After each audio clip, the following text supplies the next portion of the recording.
بسم اللہ الرحمن الرحیم۔ السلام علیکم ناظرین، آج کی ویڈیو میں ہم آپ کو ایک ایسا واقعہ سنائیں گے کہ جس سے آپ کا ایمان نہ صرف تازہ ہوگا بلکہ پختہ بھی ہوگا۔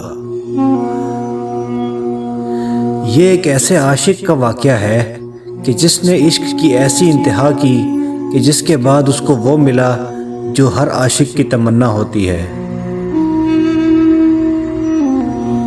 ایک یہودی نے اپنے بیٹے سے کہا، جاؤ بازار سے سودا لے آؤ۔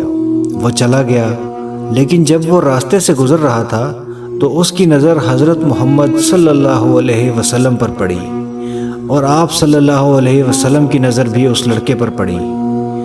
آپ کی نظر کا اتنا اثر ہوا کہ وہ لڑکا وہیں بیٹھ گیا اور کافی دیر تک بیٹھا رہا۔ وہ یہودی کبھی اندر جاتا کبھی باہر آتا کہ لڑکا کہاں رہ گیا، آیا نہیں ابھی تک۔ سورج غروب ہو گیا ہے اور مغرب ہونے لگی ہے۔ لڑکا شام کو گھر آیا تو باپ نے پوچھا، ارے نادان، اتنی تاخیر کیوں ہوئی؟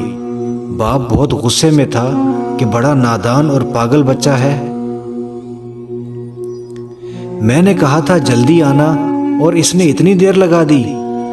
تمہیں سودا لینے کے لیے بھیجا تھا اور تم خالی ہاتھ واپس آ گئے ہو، سودا کہاں ہے؟ بیٹے نے جواب دیا، سودا تو میں خرید چکا ہوں۔ باپ نے غصے سے کہا، کیا پاگل آدمی ہو تم؟ میں نے تمہیں سودا لینے کے لیے بھیجا تھا، سودا تمہارے پاس نہیں ہے اور کہتے ہو خرید چکا ہوں۔ بیٹے نے جواب دیا، بابا یقین کریں سودا خرید آیا ہوں۔ باپ نے غصے سے کہا، تو دکھاؤ کہاں ہے؟ بیٹے نے کہا، کاش آپ کے پاس وہ آنکھ ہوتی تو میں آپ کو دکھاتا کہ کیا خریدا ہے میں نے۔ بابا میں آپ کو کیا بتاؤں کہ میں کیا خرید کر لایا ہوں؟ باپ نے کہا، چل چھوڑ رہنے دے۔ وہ لڑکا روزانہ نبی رحمت صلی اللہ علیہ وسلم کی خدمت میں بیٹھنے لگا۔ وہ یہودی کا اکلوتا بیٹا تھا، بہت پیارا تھا، اس لیے کچھ نہ کہا۔ کچھ دنوں بعد وہ لڑکا بیمار ہو گیا۔ کافی دن بیمار رہا، اتنا بیمار ہوا کہ کمزوری کی وجہ سے کروٹ لینا بھی مشکل ہو گیا اور پھر قریب المرگ ہو گیا۔ یہودی بہت پریشان تھا۔ وہ بھاگا ہوا آیا اور حضور صلی اللہ علیہ وسلم کی خدمت میں حاضر ہوا اور بولا، میں آپ کے پاس آیا ہوں، آپ تو جانتے ہیں کہ میں یہودی ہوں، مجھے آپ سے کوئی اتفاق نہیں ہے، مگر میرا بیٹا آپ کو دل دے بیٹھا ہے اور اس وقت قریب المرگ ہے۔ آپ صلی اللہ علیہ وسلم کو رات دن یاد کر رہا ہے۔ کیا ممکن ہے کہ آپ اپنے اس دشمن کے گھر آ کر اپنے عاشق کو ایک نظر دیکھنا پسند کریں گے؟ کیا یہ آرزو پوری ہو جائے گی کہ وہ مرنے سے پہلے آپ صلی اللہ علیہ وسلم کا دیدار کر لے؟ وہ کسی اور چیز کی آرزو نہیں کر رہا۔ آپ صلی اللہ علیہ وسلم نے اپنے اصحاب سے فرمایا کہ تم لوگ بھی ساتھ چلو اور جا کر اپنے عاشق کا دیدار کرتے ہیں اور اسے بھی اپنا دیدار کراتے ہیں۔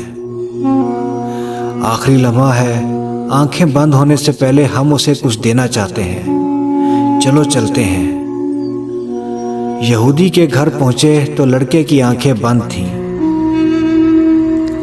حضور صلی اللہ علیہ وسلم کا سراپا کرم ہی کرم ہے۔ لڑکے کی پیشانی پر اپنا دست مبارک رکھا، لڑکے کی آنکھیں کھل گئیں جیسے زندگی لوٹ آئی ہو۔